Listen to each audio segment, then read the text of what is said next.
ప్రపంచాన్ని మరో కోవిడ్ లాంటి వ్యాధి కబళించేస్తుందా? హ్యూమన్ మెటానిమో వైరస్ రూపంలో మరో కోవిడ్ లాంటి పాండమిక్ రాబోతోందా?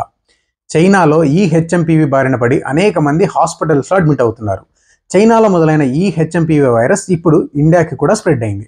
బెంగళూరులో ఒక 8 నెలల బేబీకి హెచ్ఎంపీవీ పాజిటివ్గా తేలింది. ఇది ఇండియాలో వచ్చిన మొదటి కేసు.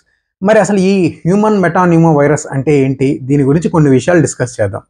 ఈ వైరస్ లక్షణాలు ఎలా ఉంటాయంటే సాధారణ ఫ్లూ లక్షణాలాగే ఉంటాయి. అంటే జలుబు, దగ్గు, జ్వరంతో మొదలై ఆయాసం దాకా వెళ్ళొచ్చు. ఒకవేళ జబ్బు సివియర్ అయితే హాస్పిటల్లో అడ్మిట్ అవ్వాల్సిన పరిస్థితి కూడా రావచ్చు. ఈవెన్ వెంటిలేటర్ పైకి వెళ్ళే పరిస్థితి కూడా రావచ్చు.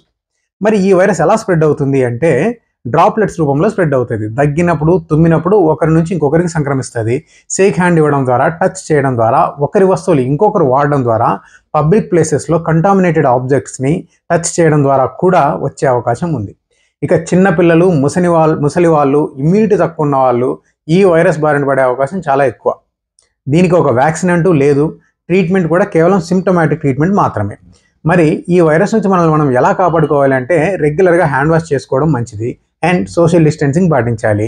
ఫ్రీక్వెంట్గా టచ్ చేసే సర్ఫేసెస్ని, ఆబ్జెక్ట్స్ని రెగ్యులర్గా క్లీన్ చేయాలి. అండ్ సిమ్టమ్స్ మొదలైన వెంటనే మెడికల్ అడ్వైస్ తీసుకోవడం ఉత్తమం. ఈ ఫ్లూ లక్షణాలు ఉంటే అనవసరంగా పానిక్ అవ్వకండి. ధైర్యంగా ఉండండి. మీకు తెలిసిన డాక్టర్ని వెంటనే సంప్రదించండి.